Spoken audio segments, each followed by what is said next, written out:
Hello, my name is Christopher McIntyre. I live in Albuquerque, New Mexico. I've been in the mortgage business for about 16, 17 years. I came up with an idea about 15 years ago. It kind of was a mistake how it happened. I'll kind of explain it to you and tell you the concept of how I come up with my company and my idea. I started playing semi-pro football about 15 years ago, and we ended up having to buy the footballs for our first couple years.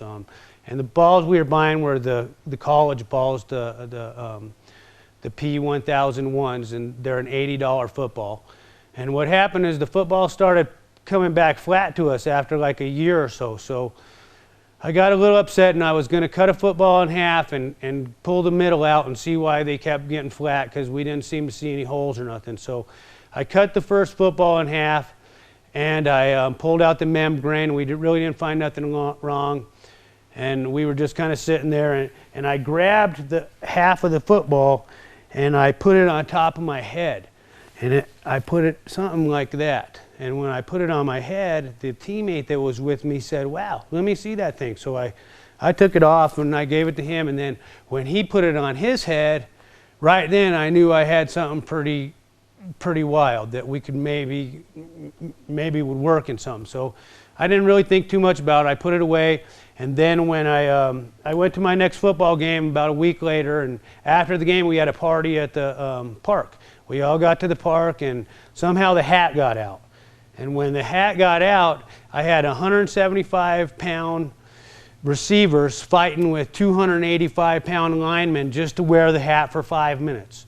So they fought the whole party, and I took it home, and at that night I wrote MVP on the hat. And then when I took that hat back the next week, I told everybody, look, whoever's the MVP of the game gets to take this hat home for that week.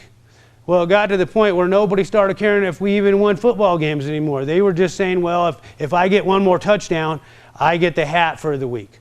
So I thought, man, this hat's pretty wild. This hat is people are excited about this thing. So I took it to a patent lawyer.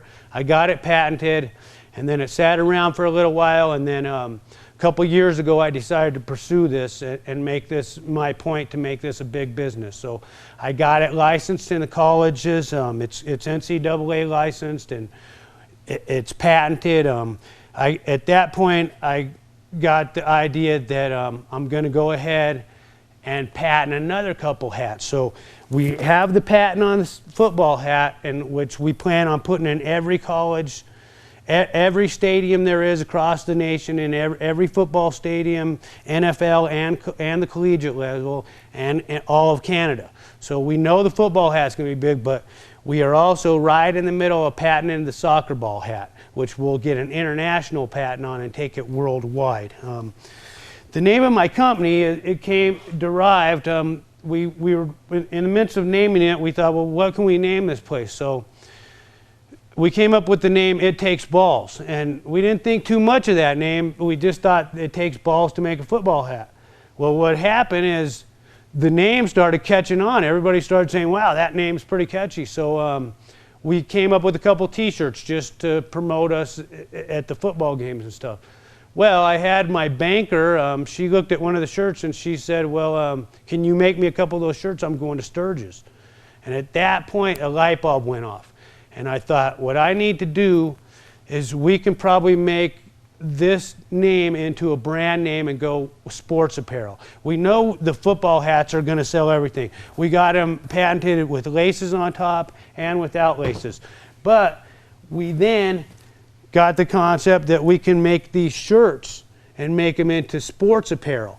So we came up with a couple ideas, and this was the actual shirt that sold at Sturgis the most. All the go-go dancers and the One-Eyed Jacks were wearing them, and the Full Throttle Saloon.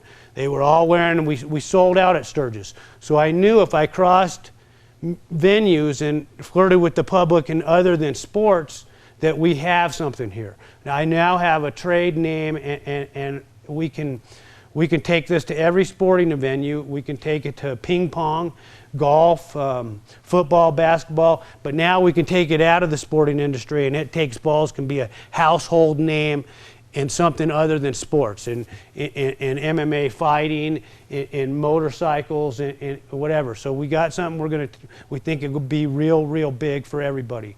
That's why I'm coming to the Sharks. Coming to the Shark Tanks because we'd like to have an investment. We'd like them to invest $500,000 for 40% of my company.